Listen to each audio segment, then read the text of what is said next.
총선이 한 달 앞으로 다가온 가운데 이재명 민주당 대표는 정권 심판론을 강조했고 한동훈 국민의힘 비대위원장은 민주당의 입법 폭주를 막아달라고 지지를 호소했습니다. 또 개혁신당과 조국혁신당, 새로운미래 등 제3지대에선 기호 번호를 놓고 수싸움이 치열해질 것으로 보입니다. 하이빈 기자입니다.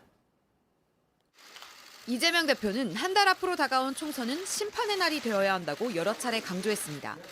국민의힘에서 공천을 받은 주요 후보들을 조목조목 나열하며 비판을 쏟아내기도 했습니다. 국정 실패를 책임지기는커녕 오히려 그 책임자들에게 국회의원 후보 공천장으로 꽃길을 깔아주는 폐륜 공천입니다. 대국민 선전포고 바로 그 자체입니다. 민주당에서 불거진 공천 갈등에 대해선 혁신과 변화에 따른 불가피한 일이었다고 했습니다. 공천이라고 하는 걸 이번에 처음 해봤는데 이거 한두 번 더 했다가는 주변 사람 다 이렇게 생겼습니다.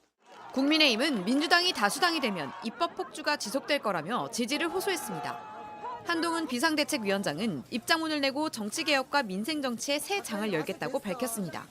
양당 지역구 공천 작업이 끝나가는 가운데 비례대표 선거는 기호를 몇 번으로 받을지를 놓고 수싸움이 치열해질 전망입니다.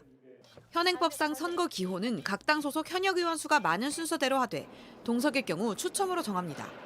국민의힘은 투표용지상 지역구 의원과 같은 두 번째 칸을 차지하는 게 관건입니다.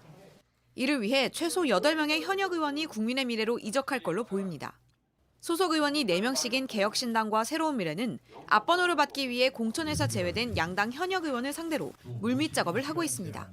황운하, 황보승희 의원의 합류로 각각 한 석을 확보한 조국혁신당과 전광훈 목서의 자유통일당 역시 지금대로면 추첨을 통해 번호를 받을 가능성이 큽니다. JTBC 하이비입니다. 정부는 오늘도 이탈한 전공의들에게 조속히 병원에 복귀할 것을 촉구했습니다. 내일부터는 20개 병원에 군의관과 공중보건의를 파견할 거란 계획도 밝혔는데요. 일단 어제 모인 전국 의대 교수들은 집단 사직은 하지 않기로 했지만 여전히 가능성은 열어둔 상태인 것으로 전해지고 있습니다. 공다솜 기자가 전합니다. 정부는 오늘도 미복귀자에 대한 처분을 강조했습니다. 환자 곁을 떠나 있는 전공의분들께 다시 한번 부탁의 말씀을 드립니다. 불법적인 집단 행동에 대해서는 법률과 원칙에 따른 처분이 불가피합니다. 병원에 남아있거나 돌아온 전공의 명단을 공개하고 공격하는 행위도 엄정 조치하겠다고 했습니다. 이탈 4주째로 접어드는 내일부턴 한 달 동안 전국 20개 병원에 군의관 20명과 공중보건의 138명을 파견하기로 했습니다. 정부는 여기에 의료인들과 언제든지 논의할 준비가 돼 있다고도 밝혔습니다. 어제 모인 전국 33개 의대 교수 대표들은 3시간가량 비공개 총회를 통해 일단 단체로 사표를 내진 않기로 했습니다. 하지만 자발적 사직 가능성은 여전히 높습니다. 고비는 이달 말입니다. 휴학을 신청한 의대생들의 무더기 유급이 생기고 복귀하지 않은 전공의에 대한 면허 정지가 시작되는 시점입니다. 그전까지 정부가 사태 해결에 나서지 않는다면 추가 공동의견을 내겠다는 방침입니다. 이런 가운데 내일은 서울대 의대 교수협의회 비상대책위원회가 긴급 총회를 열어 집단행동 여부 등 추가 대책을 논의할 것으로 전해졌습니다. JTBC 공다솜입니다. 뉴스비 시간입니다. 청소년들을 납치해 성폭행하던 형제가 감옥에서 나온 뒤 이번엔 딸을 상대로 성범죄를 저질러 왔는데 관계 기관들은 현행법상 범행을 막기 위해 할 수 있는 부분이 없었다고 말합니다. 정말 막을 수 없었던 건지 시청자분들께서 판단해 보시기 바랍니다. 안지현 기자입니다. 12년을 감옥에서 지냈던 아버지가 출소한 건 지난 2020년. 당시 피해자의 나이는 13살이었습니다. 출소 당일 아버지는 거실에서 TV를 보던 딸을 성폭행했습니다. 끔찍한 범행은 이뿐만이 아니었습니다. 같이 출소한 둘째 삼촌은 일주일도 안 돼 조카에게 범행을 저질렀고 막내 삼촌은 아예 5년 전부터 성범죄를 저질렀던 걸로 확인됐습니다.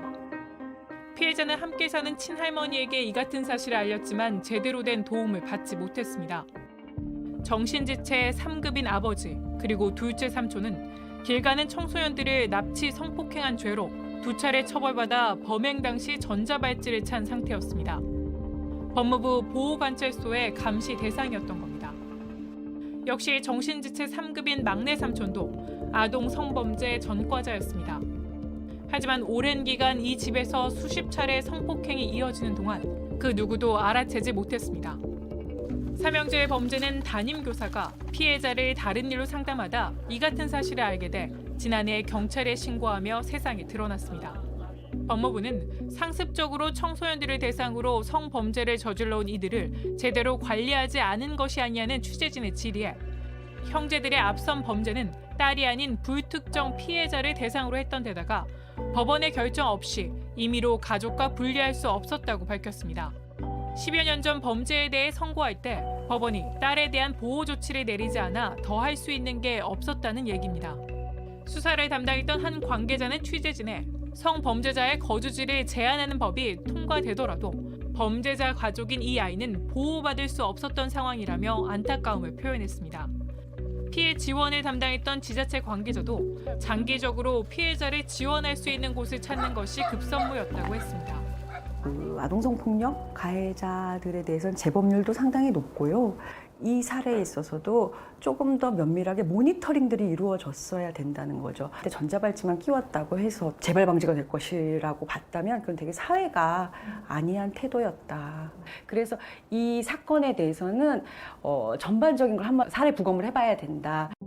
한편 검찰은 세 형제에 대해 전문의 감정 결과 성충동 조절 능력이 낮다며 약물 치료를 법원에 요청했지만 재판부는 이에 대해 형이 길고 출소 후 보호 관찰도 받는다는 이유 등으로 기각했습니다.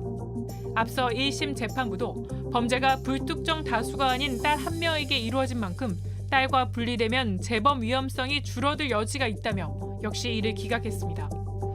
아버지는 최근 대법원에서 징역 22년이 확정됐고 둘째와 셋째 삼촌은 각각 징역 20년과 15년형을 받았습니다. 피해자인 딸은 현재 할머니와 떨어져 보호기관에서 지내고 있는 걸로 파악됐습니다. JTBC 안지연입니다.